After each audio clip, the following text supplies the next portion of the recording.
Samantala ho dyan sa may Senado, dako tayo dyan sa may Sandigan Bayan. Nakantabay ho dyan si Star DJ Antonio Lambada para pa rin ito, mga kaumbo, dun sa inasaan pong return of warrant para kay Senator Rodante Marcoleta. Nakasalukuyan pa rin nakakonfine dyan sa may Philippine National Police General Hospital.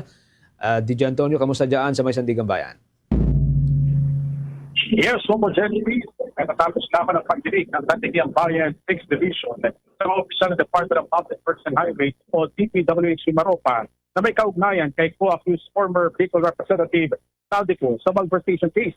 Kaya habang nagsisimula ang court proceedings kanina, nagkaroon ng power outage bandang alas 20 ng umaga. Ulit nakabalik naman ito pag-alas 11 ng umaga. Dumating rin kanina umaga sa Sandigan Bayan 3rd Division ang businessman at si Aristotel Giray para sa return of warrant para sa kasong plunder at paglabag sa Presidential Decree No. 46 o ang pagtanggap ng regalo ng isang public official.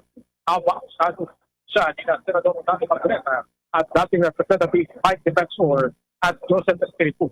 Si Giray ang huling aresto kasunod ang paglabas ng warrant of arrest. Sa ngayon, Bobo Genesis, binalik muli si Giray sa Quezon City Jail habang hindi naman pinagbigyan ng Sandigan Bayan ng apela si dating Senador Ramon Bong Revilla Jr. na may petsang June 26 para makadulog sana sa burol ng kanyang kapatid sa Imus Cavite. Ito ay dahil sa lack of merit.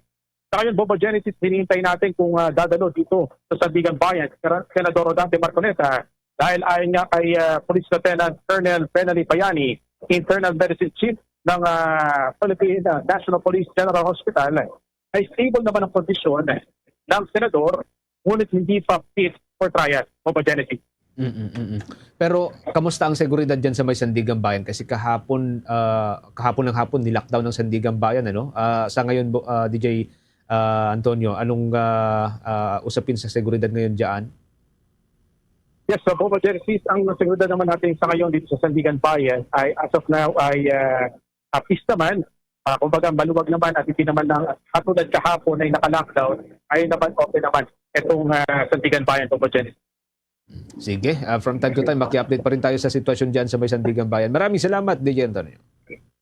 Maraming salamat, Bobo Genesis. Natututok tayo dito mamaya kung makakapunta ba ngayong araw o hindi si Senador Rodante Marcoleta dito sa Sandigan Bayan. Mula rito sa Sandigan Bayan, nagulat Star DJ Antonio Lambada ng 102.7 Star FM Manila. And this is Bobo Radio Philippines, the #1 radio network in the country, your trusted source of news and information. Basta Radio Bobo.